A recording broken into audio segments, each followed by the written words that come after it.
Friends, कैसे हैं आप सब। Welcome back in my YouTube channel Renu academy. आज की वीडियो में हम एक्सपेंस से रिलेटेड जर्नल एंट्रीज देखेंगे। इससे पहले वाली क्लास पे हमने purchase and sale of fix asset से रिलेटेड जर्नल एंट्रीज देखी थी। होप सो आपने वो वीडियो देख ली होगी। अगर नहीं देखी है तो उसका लिंक मैंने नीचे डिस्क्रिप्शन बॉक्स में एंड आई बटन में दे दिया, वहां से जाके आप वीडियो देख लीजिएगा। ठीक है, चलिए स्टार्ट करते हैं आज की वीडियो। जर्नल एंट्रीज के अंदर सबसे पहले हम बेसिक रूल देख लेते हैं। जो हमारा बेसिक रूल था rule of debit and credit का, इसके अंदर हमने 3 अकाउंट्स के अंदर पढ़ा था, personal account, real account and nominal account. Personal account में क्या था हमारे पास में, डेबिट द रिसीवर, जो रिसीवर होगा उसको डेबिट करेंगे and credit the giver. Real account के अंदर हम देखेंगे व्हाट कम्स इन उसको डेबिट करेंगे, व्हाट गोज आउट उसको क्रेडिट करेंगे। एंड नॉमिनल अकाउंट के अंदर जितने भी हमारे एक्सपेंसेस हैं, लॉसेस हैं, उनको हम डेबिट करते हैं, और जो हमारी इनकम है, गेन है, प्रॉफिट है, उनको हम क्रेडिट करते हैं। ठीक है, ये आपको रूल क्लियर हो गया है। अब हम देखते हैं, यानी कि एक्सपेंसेस जो होता है, हम आज कर रहे हैं एक्सपेंस से रिलेटेड जर्नल एंट्रीज। तो एक्सपेंसेस मैंने आपको भी बताया, एज पर नॉमिनल अकाउंट के रूल के हिसाब से जितने भी एक्सपेंसेस है, लॉसेस है, वो हमारे क्या होंगे, डेबिट होंगे। तो अभी हमारा नंबर 1 एक्सपेंस आता है सन्ड्री एक्सपेंस। सन्ड्री एक्सपेंस क्या होते हैं, जो भी ऑफिस के हमारे पास में जो मिसलेनियस एक्सपेंसेस होते हैं, जैसे कि ऑफिस का रिफ्रेशमेंट का एक्सपेंस हो गया। रिफ्रेशमेंट मतलब कि जो इवनिंग में चाय कॉफी वगैरह ये सब हमारे पास में स्नैक्स वगैरह होता है, या और भी मॉर्निंग के अंदर, इवनिंग के अंदर, तो ये सारे हमारे रिफ्रेशमेंट एक्सपेंसेस के अंदर आते हैं। ठीक है, ये हमारा सन्ड्री एक्सपेंस है। पोस्टेज का एक्सपेंस हो गया, कन्वेंस का एक्सपेंस हो गया। तो जो भी बिजनेस से रिलेटेड एक्सपेंसेस है, मिसलेनियस एक्सपेंस है, ये हमारे सन्ड्री एक्सपेंसेस हो गए। और ये एक्सपेंसेस है तो इनको हम डेबिट करेंगे, और इनको पेमेंट करने के लिए हम या तो कैश में पेमेंट करते हैं या फिर चेक से बहुत कम होते हैं, क्योंकि ये छोटे मोटे एक्सपेंसेस होते हैं, तो कैश में ही हम पेमेंट करते हैं ज्यादातर बिजनेस के अंदर इनका। ठीक है, तो इनको कैश में पेमेंट करते हैं। तो कैश हमारे पास से जा रहा है, तो व्हाट गोज आउट उसको हम क्या करते हैं, क्रेडिट करते हैं। तो टू को क्या हो जाएगा, हमारा कैश हो जाएगा। ठीक है, आपको समझ आ गया। ये वाला सन्ड्री एक्सपेंसेस अगर आपके पास में आता है तो उसकी जर्नल एंट्रीज क्या करनी है, ये होता है। सीरियल नंबर 10 में आउटस्टैंडिंग एक्सपेंस। आउटस्टैंडिंग एक्सपेंसेस क्या होते हैं, आउटस्टैंडिंग एक्सपेंसेस वो एक्सपेंसेस होते हैं जो कि हमारे करंट ईयर से रिलेटेड होते हैं, लेकिन हमने क्या है वो पे नहीं किए हैं इस साल के एंड तक। मतलब इस साल के एंड तक मतलब क्या हुआ, फॉर एग्जाम्पल मान लो आपका जो ईयर है वो शुरू हो रहा है कब से, 1 अप्रैल 2000, ये हो गया आपका 18, और ये एंड कब होगा, 31 मार्च 2019। ठीक है, ये आपका ईयर है पूरे 12 मंथ्स का। ठीक है, अब क्या होता है, हमारे आउटस्टैंडिंग एक्सपेंसेस क्या होंगे, कुछ ऐसे एक्सपेंस होते हैं जैसे रेंट हो गया, इलेक्ट्रिसिटी एक्सपेंस हो गया, और भी कुछ भी, कोई भी एक्सपेंस है जो हमारे इस पीरियड से रिलेटेड है। ठीक है, लेकिन हमने not paid till the year, ठीक है, paid till the end of the year, मतलब 31 मार्च तक हमने उनकी पेमेंट नहीं की है। ठीक है, तो वो हमारे क्या हो जाएंगे, आउटस्टैंडिंग एक्सपेंसेस हो जाएंगे। मतलब ये हमारी क्या है, लाइबिलिटी है, हमें इनको क्या करना है, पे करना है। लाइबिलिटी क्या होती है, लाइबिलिटी जब हमारी बढ़ती है तो कहां पर बढ़ती है, क्रेडिट में बढ़ती है। ठीक है, यानी कि इसका हमारे पास में क्या हो जाएगा, ये क्रेडिट होते हैं। ठीक है, आउटस्टैंडिंग एक्सपेंसेस को हम क्या करते हैं, क्रेडिट करते हैं, और जो हमारा जो एक्सपेंस होगा, जो हमारा इस साल का एक्सपेंस होगा, उसको हम इस साल में बुक करेंगे। तो उसको बुक करने के लिए हमें क्या करना पड़ेगा, डेबिट करना पड़ेगा। जैसे कि फॉर एग्जांपल वेजेस है आपका 31 मार्च 2019 तक का जो वेजेस होता है वो 60,000 होता है टोटल पूरे साल का। ठीक है, out of which 5,000 for the month of March 2019, मार्च के पीरियड का आपके पास में कितना है, 5,000 है, जो कि हमने कब पे करा, अप्रैल में पे करा। ठीक है, मतलब नेक्स्ट ईयर, ये यहाँ पर दे रखा है ना मार्च, यहाँ पे हमारा फिनिश हो जाएगा ये साल, यानी कि हमने ये कहाँ पर पे किया, नेक्स्ट ईयर अप्रैल 2019 के अंदर हमने इसकी पेमेंट कर दी। ठीक है, तो अभी ये हमारा पर एक्सपेंस तो हमारा ये करंट ईयर का है ना, इस साल से रिलेटेड है, तो अब हम इसकी बुकिंग करेंगे तो एक्सपेंस हम क्या कर देंगे, डेबिट कर देंगे। वेजेस को हमारा क्या करना पड़ेगा, डेबिट, और टू हमारे पास में क्या हो जाएगा, आउटस्टैंडिंग वेजेस। ठीक है, क्लियर है। ये आउटस्टैंडिंग वेजेस हमारी क्या होती है, लायबिलिटी होगी, इसीलिए हम इसको क्या कर देंगे, क्रेडिट कर देंगे। ऑलवेज हमारी ये क्रेडिट होती है। 11 है प्रीपेड और अनएक्सपायर्ड एक्सपेंसेस। ठीक है, प्रीपेड एक्सपेंस और अनएक्सपायर्ड एक्सपेंसेस क्या होते हैं। प्रीपेड एक्सपेंसेस वो होते हैं, मतलब जैसे इसका नाम ही बताता है, प्री और पेड, जो हमने पहले से पे कर दिए, मतलब एडवांस में पे कर दिए, ठीक है। एक्सपेंसेस पेड इन एडवांस, उनको हम क्या कहते हैं, प्रीपेड एक्सपेंस कहते हैं, जिसकी एडजस्टमेंट एंट्री क्या होगी, अब हमने एडवांस में पे कर दिए पर ये हमारा एक्सपेंस तो इस साल का है नहीं, तो एक्सपेंस हमने अपना इंक्रीज कर रखा है। अब एक्सपेंस हमने जब इंक्रीज किया है अपना, तो हमारा उसको हमने क्या करा होगा, डेबिट किया होगा। अब उसको डिक्रीज करने के लिए हमें क्या करना पड़ेगा, उसको क्रेडिट करना पड़ेगा। तो यहाँ पर आ जाएगा आपका टू एक्सपेंस, ये हमारा क्या हो जाएगा, क्रेडिट हो जाएगा। और प्रीपेड एक्सपेंस आपकी क्या होती है, एसेट्स होती है, ठीक है। ये हमने एडवांस में पे कर दिया तो हमारी ये क्या है, एसेट्स है। तो इसको हम क्या करेंगे, एसेट्स हमारी कहाँ पे इंक्रीज होती है, डेबिट साइड में, तो प्रीपेड एक्सपेंस हमारा डेबिट हो जाएगा और टू हमारा क्या हो जाएगा, एक्सपेंस हो जाएगा। इस प्रीपेड एक्सपेंस का अब हम एग्जांपल देखते हैं। इसका एग्जांपल जैसे हमारे पास में दिया हुआ है, ऑन 1 जुलाई 2018, ठीक है। क्या हो रहा है, ये 1 जुलाई 2018 को 12,000 was paid an insurance premium for the shop for the whole year, ठीक है। मतलब 1 जुलाई 2018 को आपने इंश्योरेंस प्रीमियम पे किया पूरे साल का, ठीक है। पूरे साल का मतलब इसका पीरियड कहाँ से हुआ, अब 1 जुलाई 2018 को आपने किया तो इसका पीरियड जो स्टार्ट हुआ होगा हमारे पास में, ये कहाँ से हुआ, 1 अप्रैल 2019 से लेकर टू 30 जून 2019 तक, ठीक है। ये हमारे पास में इसका पीरियड होगा, ये इस पीरियड से रिलेटेड की पेमेंट है। अब जो हमारा फाइनेंशियल ईयर है वो अब हमारा कब फिनिश हुआ होगा, 31 मार्च 2019 को, 31 मार्च 2019 को खत्म हुआ होगा ना हमारा फाइनेंशियल ईयर। लेकिन हमने पेमेंट कब तक की कर रखी है, 30 जून 2019 तक, यानी कि हमने कितने पीरियड की पेमेंट एडवांस में कर दी, अप्रैल मई जून, कितने पीरियड की हो गई हमारे, 3 मंथ्स की हमने एडवांस में पेमेंट कर दी। हमने टोटल पेमेंट कितनी करी थी पूरे साल की, 12,000, ठीक है। अगर हमें 3 महीने की निकालनी है तो कैसे निकालेंगे, 12,000 मल्टीप्लाई 3 डिवाइडेड बाय में 12, क्योंकि ये 12,000 पूरे 12 महीने का है तो 12 से हम डिवाइड कर देंगे, मल्टीप्लाई जितने पीरियड की हमें निकालनी है एडवांस में, हमने 3 मंथ की है तो ये 12 से डिवाइड करके 1 मंथ की आ जाएगी 1,000, तो 3 मंथ की एडवांस में कितनी हमने कर दी, 3,000, यानी कि हमारी कितनी पेमेंट हमने एडवांस में कर दी, 3,000 आ गया। अब जो हमारी इनकम है, ठीक है, तो ये आ गया प्रीपेड इंश्योरेंस प्रीमियम अकाउंट, मैंने आपको बताया था। जो हमारा प्रीपेड एक्सपेंस होता है ये हमारी एसेट होती है तो हम इसको डेबिट करते हैं, तो प्रीपेड एक्सपेंस की जगह पे हमें क्या आएगा, इंश्योरेंस प्रीमियम, जिसका भी आप एडवांस में कर रहे हो। प्रीपेड इंश्योरेंस प्रीमियम आपका अकाउंट क्या हो जाएगा, डेबिट हो जाएगा 3,000 से। और 2 आपका एक्सपेंस का अकाउंट, एक्सपेंस हमने बढ़ा रखा है, कितने से, 3,000 ज्यादा से हमने बढ़ा रखा है, क्योंकि वो इस वाले पीरियड का, इस वाले साल का नहीं है वो, ठीक है, 31 मार्च 2019 तक का नहीं है, इसमें 3,000 ये नहीं आएगा, तो ये हमने 3,000 उसमें इंक्लूड करा हुआ है। अब हमें एक्सपेंस अपना कम करना है, एक्सपेंस जब हमने बढ़ाते हैं तो हमें क्या, एक्सपेंस जब हमारा बढ़ता है, डेबिट होता है, वो कम करना है, तो अब हमें एक्सपेंस को क्या करना पड़ेगा, क्रेडिट करना पड़ेगा। तो यहाँ पर हम क्या लिख देंगे, टू इंश्योरेंस प्रीमियम अकाउंट 3,000। समझ आ गया, लॉजिक क्लियर है आपको, क्यों हमारा एक्सपेंस हमारा क्रेडिट होता है, क्योंकि हमने उसको ज्यादा दिखा रखा है तो हमें उसे कम करना है, तो हमें उसे क्या करना पड़ेगा, क्रेडिट करना पड़ेगा। क्लियर है ये चीज। नेक्स्ट जो आपके पास में कॉन्सेप्ट है वो है एक्रूड इनकम का, ठीक है। एक्रूड इनकम क्या होती है, या फिर इनकम अर्न कर लिया आपने लेकिन वो ड्यू नहीं है, बट नॉट ड्यू। इसका मतलब क्या होता है, the income which has been earn, जो आपने मतलब अर्न कर ली, मतलब कमा ली, आपने अर्न कर ली है, लेकिन वो अभी ना तो आपको रिसीव हुई है और ना ही वो अभी ड्यू है, जैसे उसे हम क्या कहते हैं, एक्रूड इनकम कहते हैं, ठीक है। आपने क्या कर ली, वो इनकम अर्न कर ली है, ना तो वो आपको अभी क्या हुई है, रिसीव हुई है, और ना ही वो ड्यू हुई है।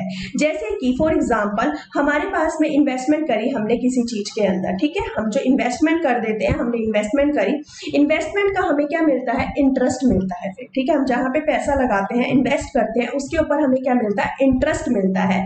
तो इंटरेस्ट जो हमें मिला वो हमें मिला अप टू 31 मार्च 2019 तक का, ठीक है। हमने अर्न कहां तक करा से, interest earn up to 31 March 2019, but due for payment on 30 June 2019, ठीक है।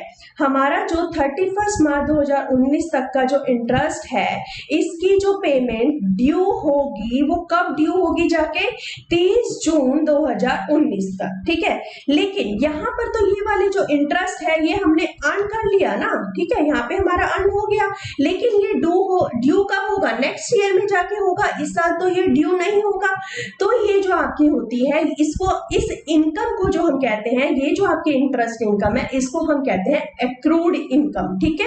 मतलब ये हमारी एसेट्स होती है, और एसेट्स होती है तो इसको हम क्या करेंगे, डेबिट करेंगे, और इनकम हमें क्या करनी है, बुक करनी है। इनकम तो पर ये मेरी इनकम इस साल की है ना, तो इनकम तो मेरी इसी साल में बुक होगी, और इनकम को बुक करने के लिए इनकम मैंने बताया था, इनकम हो गया, गेन हो गया, प्रॉफिट हो गया, इसको हम क्या करते हैं, क्रेडिट करते हैं। तो ये क्या हो जाएगा, मेरा क्रेडिट हो जाएगा, ठीक है, क्लियर है। नेक्स्ट कॉन्सेप्ट आता है आपका इनकम रिसीव्ड इन एडवांस और अनअर्न्ड इनकम, ठीक है। मतलब इनकम जो हमें एडवांस में रिसीव हो गई, जैसे कि फॉर एग्जांपल इसमें आपको बताती हूँ मैं, इनकम हमें रिसीव हो गई लेकिन वो अभी हमने अर्न नहीं करी है। एक्रूड इनकम वो होती है हमने अर्न कर ली है लेकिन वो अभी हमारी ड्यू नहीं हुई है और ना ही हमें रिसीव हुई है। और इनकम रिसीव्ड इन एडवांस है, जैसे कि बोल ही रहा है कि हमें एडवांस में अभी मिल गई है इनकम, लेकिन वो हमारी अर्न नहीं हुई है, मतलब उस साल की वो नहीं है। हमने किसी को गुड्स अभी दिए नहीं है, ठीक है, लेकिन हमें क्या है, उससे एडवांस में पेमेंट मिल गई है, और अभी हमने सर्विस भी प्रोवाइड नहीं करी है लेकिन हमें उससे एडवांस में इनकम मिल गई है। फॉर एग्जाम्पल जैसे कि हमारी जो बिल्डिंग है, ठीक है, हमारे पास में एक बिल्डिंग है, ये ए है, ए के पास में बिल्डिंग है, ठीक है, बिल्डिंग वो क्या करता है, रेंट पर दे देता है। ये जो वो बिल्डिंग रेंट पर देता है, इसका जो रेंट है वो कितना है, 2,40,000 है पूरे साल का, ठीक है, इतना ही पूरे साल का रेंट है। लेकिन उसको इस साल में कितना रिसीव हो जाता है, 3 लाख रिसीव हो जाता है, मतलब कि उसे एक्स्ट्रा एडवांस में कितना रिसीव हो रहा है, एडवांस में उसको रिसीव हो गया कितना, 60,000 एडवांस में रिसीव हो गया, ठीक है ना, यही हुआ ना इसका। अब ये क्या है कि 60,000 will be income rent received in advance, मतलब ये जो इनकम है ये रेंट रिसीव्ड इन एडवांस हो गया आपका। लेकिन जो इसके यानी कि रेंट रिसीव्ड आपका एडवांस में हो गया, ये इनकम पर आपकी इस साल की नहीं है। जब इस साल की आपकी इनकम नहीं है तो इनकम जब हमारी बुक होती है तो हम उसे क्रेडिट करते हैं। अब हमें की इनकम क्या करनी है, अपनी कम करनी है, तो हमें इसको क्या करना पड़ेगा, डेबिट करना पड़ेगा, ठीक है। तो आपकी इनकम क्या हो जाएगी, यहाँ पर डेबिट हो जाएगी। समझ आया कि हमने इनकम को डेबिट क्यों किया, क्योंकि ये आपकी इस साल की इनकम नहीं है तो हमें इसको कम करना पड़ेगा, तो कम करने के लिए हमें इसको डेबिट करना पड़ेगा। और ये एडवांस में हमें मिल गया है, ये हमारी लायबिलिटी होती है, तो इसको हमारे पास में लायबिलिटी को क्या करेंगे, हम क्रेडिट करेंगे, ठीक है। समझ आ गया ये कॉन्सेप्ट आपको कि क्या क्यों हमारा डेबिट और क्रेडिट होता है ये। नेक्स्ट कॉन्सेप्ट है डेप्रिसिएशन। डेप्रिसिएशन क्या होता है, जब हम फिक्स एसेट्स खरीदते हैं, जैसे फर्नीचर हो गया, बिल्डिंग हो गया, व्हीकल हो गया, कोई भी आपकी फिक्स एसेट है, एनी फिक्स एसेट जो हम परचेज करते हैं उसकी वैल्यू, फॉर एग्जांपल मैंने ये 3 लाख की फिक्स एसेट परचेज करी, बिल्डिंग परचेज करी, उसकी वैल्यू हमारी क्या है, हर साल क्या होती रहती है, डिक्रीज होती रहती है। ये आपको पता है, जो भी हम फिक्स एसेट हम खरीदते हैं मतलब उसकी मशीनरी हो गई हमारी, ठीक है, मशीनरी हो गई, मशीनरी क्या है, हर साल उसकी वैल्यू हमारी कम होगी, जितनी वो यूज होगी तो उसकी वैल्यू डिमिनिश होगी ना। तो जो वैल्यू डिक्रीज होती है, ठीक है, एसेट की वैल्यू जो हमारी डिक्रीज होती है एवरी ईयर, हर साल, उसको हम क्या कहते हैं, डेप्रिसिएशन कहते हैं। तो ये हमारा क्या होता है, एक्सपेंस होता है, एक्सपेंस होता है, तो इसको हम क्या कर देंगे, डेबिट कर देंगे। और एसेट्स की वैल्यू हमारी डिक्रीज हो रही है, एसेट जब डिक्रीज होती है तो हम क्या करते हैं, क्रेडिट करते हैं, इसीलिए फिक्स एसेट को हमने क्या कर दिया, क्रेडिट कर दिया, ठीक है। समझ आ गया आपको। अब जितने भी अभी तक मैंने कॉन्सेप्ट पढ़े सीरियल नंबर 10 से लेकर 14 तक, ठीक है, सबसे पहले हमने क्या किया, आउटस्टैंडिंग एक्सपेंसेस की किया। आउटस्टैंडिंग एक्सपेंस हमारा क्या होता है, लायबिलिटी होता है, इसीलिए हम इसको क्या करते हैं, क्रेडिट करते हैं। सेकेंड हमने किया प्रीपेड एक्सपेंसेस। प्रीपेड एक्सपेंसेस आपका एसेट्स होता है, एसेट्स होता है तो हम इसको डेबिट करेंगे। एक्रूड इनकम बट और income earn but not due, मतलब कि इनकम हमारी अर्न हो गई है पर वो ड्यू नहीं है, मतलब रिसीव नहीं है, तो ये हमारी क्या है, एसेट्स है, तो हम इसे क्या करेंगे, डेबिट करेंगे। उसके बाद इनकम रिसीव्ड इन एडवांस, मतलब एडवांस में जब हमें इनकम मिल जाती है वो हमारी लायबिलिटी होती है और उसको हम क्रेडिट करते हैं। डेप्रिसिएशन आपका एक्सपेंस होता है और उसको हम डेबिट करते हैं। ये जितनी भी एडजस्टमेंट है, जितनी भी ये एंट्रीज है, ये आपकी साल के एंड में पास होती है, ठीक है, ईयर एंड में, मतलब कि 31 मार्च 2000 अगर 19 का पीरियड है तो लास्ट में 31 मार्च को ये सारी एंट्रीज हमारी पास होती है। इसीलिए यही बोल रहा है कि ये जो एंट्रीज है passed at the end of the year to be adjustment in that so that the final account show the true and fair financial performance. जो आपके फाइनल अकाउंट है, फाइनल अकाउंट बोले तो बैलेंस शीट हो गया, trading account हो गया, profit and loss account होगा, वो अपना ट्रू एंड फेयर व्यू दिखाए। इसीलिए ये साल के एंड में आपकी एंट्रीज पास होती है, ड्यूरिंग द ईयर एंट्री पास नहीं होती है। ठीक है, क्लियर हो गया ये आपको। इससे रिलेटेड मैं आपको एक क्वेश्चन करा देती हूँ, वो आपको और समझ आ जाएगा। आपको बतानी है जर्नल एंट्रीज इसकी। इंटरेस्ट ड्यू, इंटरेस्ट हमारा क्या है, ड्यू हो गया बट नॉट रिसीव, लेकिन हमने अभी वो रिसीव नहीं किया। ठीक है, इंटरेस्ट हमारा ड्यू हो गया पर वो अभी हमने क्या है, रिसीव नहीं किया है, तो इसकी एंट्री क्या होगी, बोलो जल्दी बोलो। नंबर 1 इसकी एंट्री क्या होगी हमारी, यानी कि इंटरेस्ट हमारा ड्यू हो गया, मतलब हमने, ये हमारी इनकम है तो इसको हमें क्या करना पड़ेगा, टू इंटरेस्ट को हमें क्या करना पड़ेगा, क्रेडिट करना पड़ेगा 4000 से। अब ये क्या है हमारा, interest due but not received, ये मतलब ये क्या है, एक्रूड इंटरेस्ट है। ठीक है, एक्रूड इंटरेस्ट है तो ये हमारी क्या हुई, एसेट्स हुई। एसेट्स है तो हम इसको डेबिट कर देंगे, कितना आ जाएगा यहाँ पर 4000। सेकंड है salary due to staff, salary हमारी ड्यू हो गई स्टाफ को, ये हमारा क्या होता है, एक्सपेंस होता है। ठीक है, ये हमारा क्या है, एक्सपेंस है, ये हमारी क्या है, इनकम है। ठीक है, ये एक्सपेंस है तो एक्सपेंस हमारा क्या हो जाएगा, डेबिट हो जाएगा। तो सैलरी अकाउंट को हम क्या कर देंगे, डेबिट कर देंगे। और 2 हमारे पास में क्या हो जाएगा, आउटस्टैंडिंग सैलरी, ये हमारी क्या है, लायबिलिटी, ये कितने से हो जाएगा, 25,000 से। ठीक है, क्लियर है।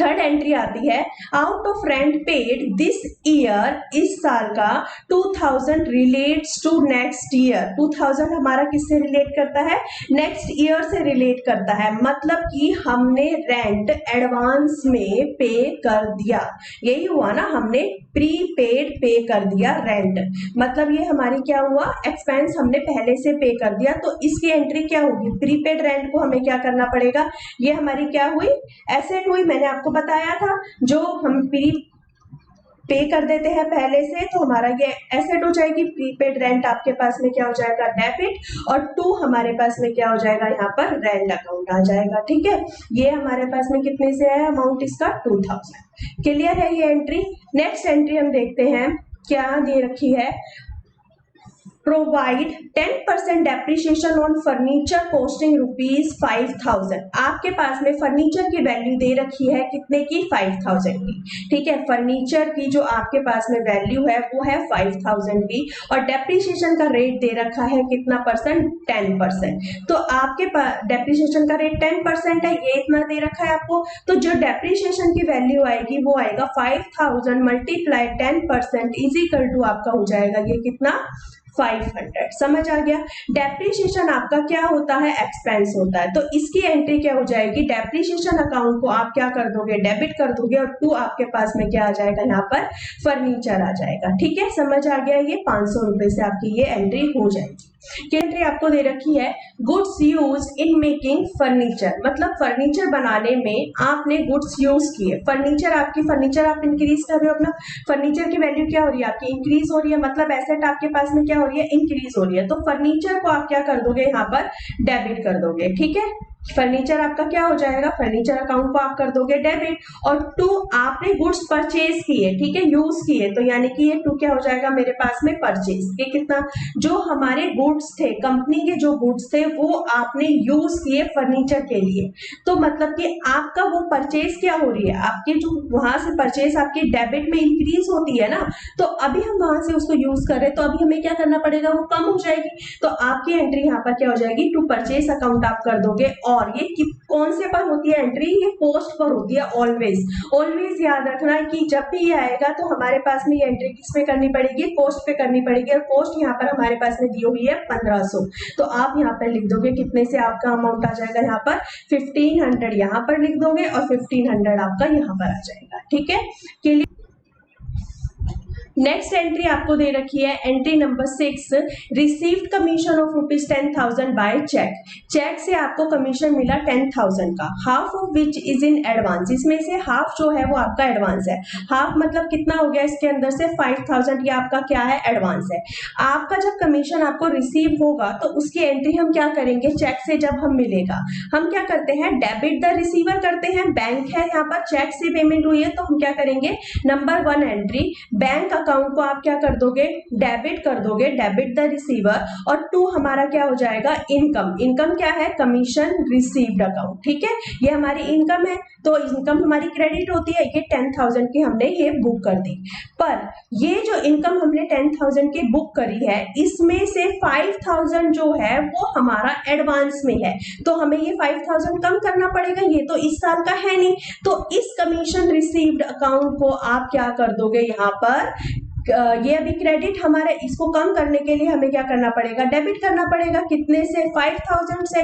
और 2 यहाँ पर क्या आ जाएगा मेरा, कमीशन रिसीव्ड इन एडवांस। ठीक है, यही आ जाएगा। यहाँ पर हमने बताया था जो भी ये हमारी क्या है, लायबिलिटी हो जाएगी कितने की, 5,000 की। ये लायबिलिटी मेरी इंक्रीज हो रही है, इसको हम क्या कर देंगे, क्रेडिट कर देंगे। होप सो आपको सारा कुछ क्लियर हो गया होगा। आप अच्छे से रिवाइज करना, पूरा कॉन्सेप्ट अच्छे से दोबारा से पढ़ना। रिलेटेड क्वेश्चन है, जितने खुद से अपने आप से सॉल्व करके देखना। कुछ भी डाउट होता है, समझ नहीं आता है, कमेंट करके आप मुझसे पूछ सकते हैं। ठीक है, मिलते हैं नेक्स्ट वीडियो में। वीडियो को लाइक करिए, शेयर करिए, कमेंट करिए, सब्सक्राइब करिए चैनल को, ताकि आपको टाइम टू टाइम नोटिफिकेशन मिलती रहे। Thank you so much.